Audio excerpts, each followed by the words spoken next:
Okay, good evening. Welcome to MonsterMath61. MonsterMath61. So it turned out that our little project from this morning with Dan Anderson's inversion program had a mistake in it.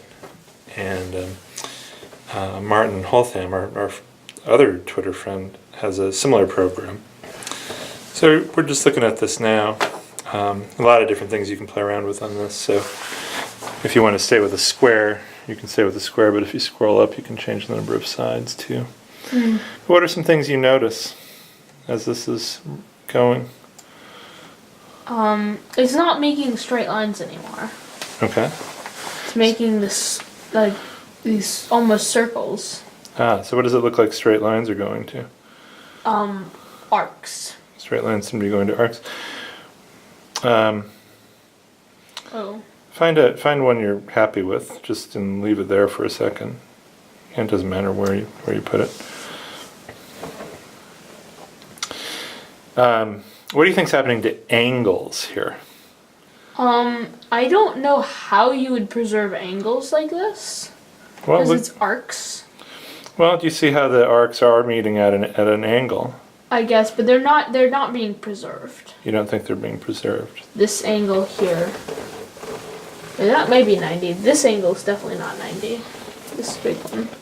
Why don't you zoom in on it?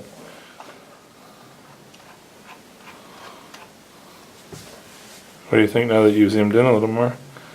Well, I still don't think, well, it sort of might be 90, but it's warped. Yeah, it's warped because the arcs are bending in rapidly there. It's not sure, right? I mean, that actually might be 90 degrees. What do you think about this angle over here, even though it only shows up for just a short amount of time? I can keep it on 1. Okay, what do you think about that angle?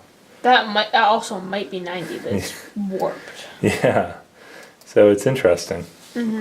Why don't you move around a little bit and see if we can see another shape somewhere? So I'm gonna zoom back out. Okay.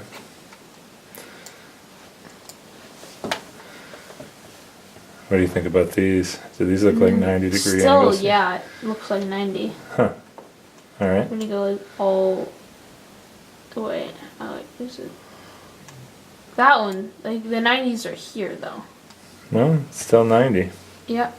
So now it looks like, see, this morning in Dan's program, angles weren't being preserved, but it looks like lines were going to lines. Yeah. Now it looks like we have angles being preserved, but lines are going to arcs. What do these ones do? It moves it up and down. Does this give you sides? Up at the top, scroll. Here, you see the scroll bar right here. Up. There you go. Sides at 4 right now. Here's a decagon. This is interesting. It's like a bumpy circle. Yeah, and if you click on this number of sides, you can make it be like 100, and you can see if circles go to circles. Where'd it go? Maybe they're the same. Well, that's really near the center of the circle, so it might be zoomed out. I zoom in? Nothing. Oh. You can move the circle. No, sorry, I meant with like here. So move the center of the circle somewhere so it's not so near the center of the circle, maybe. Here's like that. I mean, sort of. Like, circles seem to be getting preserved here. Yeah. Zoom in on this one. Yeah. It still looks like a circle. So that's interesting. So angles seem to go to angles and circles seem to go to circles. Why don't you go back to like a 5-sided one so we can see the sides a little better.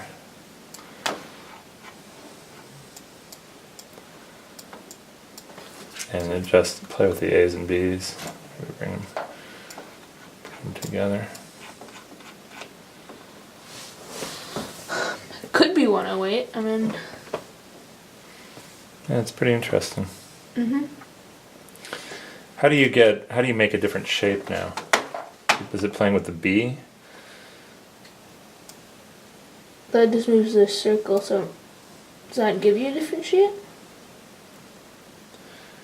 It's just moving the circle. What are we missing How here? about is the R just the size? I'm not sure. It's minus 0.9. Yeah. Just the size of our circle. Oh, but yeah, now we're not near the center of the circle anymore.